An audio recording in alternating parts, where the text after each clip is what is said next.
শাকিব আমাকে আমাকে মেরেও জিন্দা করে দিল, রাইট? শাকিব ভাই is a massive star in Bangladesh and Shakib Khan আমাকে মেরেও জিন্দা করে দিল। হ্যাঁ, এমনটাই মন্তব্য করলেন তুফান সিনেমায় দুষ্টু কোকিল গানে আকাশ সেনের কণ্ঠে গাওয়া ছোট্ট একটি দৃশ্যে অভিনয় করা মানব সাচদেব। তার সাথে তিনি শাকিব খানকে নিয়েও বেশ প্রশংসা করলেন। তবে হ্যাঁ, এ যেন ধ্বংস হয়েও নতুন করে সৃষ্টি করার মতো একটা বিষয়। শাকিব আমাকে মেরেও জিন্দা করে দিল। দুষ্টু কোকিল গানে ছোট্ট একটা দৃশ্যে অভিনয় করা ছেলেটির নাম মানব সাচদেব। তিনি মুম্বাইতে বসবাস করেন। এরপর তিনি বেসিক্যালি জি বাংলার মতো সিরিয়াল নাটকে কাজ করে থাকেন, কিন্তু তাকে দর্শকরা ততটা চিনত না।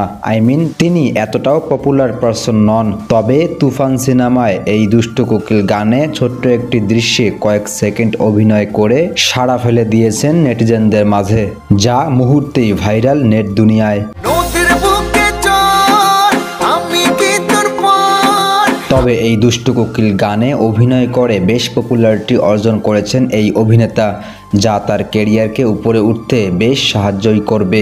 সেই কয়েক সেকেন্ড দৃশ্যে আমরা দেখতে পাচ্ছি গানের মাঝখানে নায়িকা মিমি চক্রবর্তীর সাথে এই অভিনেতা ড্যান্স করতেছেন। এমন সময় শাকিব খান দেখে গুলি করে দেয় এই মানব সাচদেব নামের অভিনেতাকে।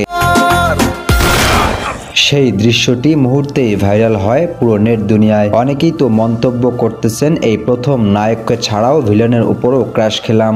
আবার অনেকেই বলছে আরে তাকে ওভাবে গুলি করা উচিত হয়নি, তাকে আরো কিছুক্ষণ স্ক্রিনে রাখা উচিত ছিল।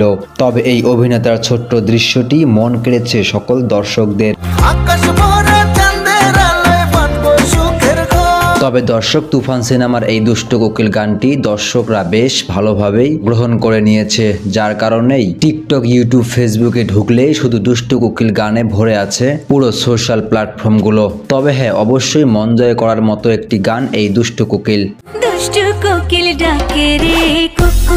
তবে হ্যাঁ, আরেকটি কথা বলি, যেখানে সুপারস্টার শাকিব খান অভিনয় করেছে সেটি গান হোক বা সিনেমা, অবশ্যই তা ব্লকবাস্টার হবে, তাই না? তবে দর্শক, সত্যি কথা বলতে আকাশ সেনের কণ্ঠে গাওয়া ছোট্ট একটি দৃশ্যে কয়েক সেকেন্ড অভিনয় করা মানব সাচদেবের অভিনয়টি আমার কাছেও বেশ ভালো লেগেছে। দর্শক, আপনার কাছে কেমন লেগেছে অবশ্যই তা কমেন্ট বক্সে লিখতে ভুলবেন না। আর সেই সাথে তুফান সিনেমার এই দুষ্টু কোকিল গানটি আপনার কতটা মন জয় করতে পারলো অবশ্যই তা কমেন্ট বক্সে লিখতে ভুলবেন না। তাহলে আসেন ভিডিওটি এবারের মতো আমরা শেষ করি। দেখা হচ্ছে খুব শীঘ্রই নতুন ভিডিওতে। সে পর্যন্ত ভালো থাকবেন। আল্লাহ হাফেজ।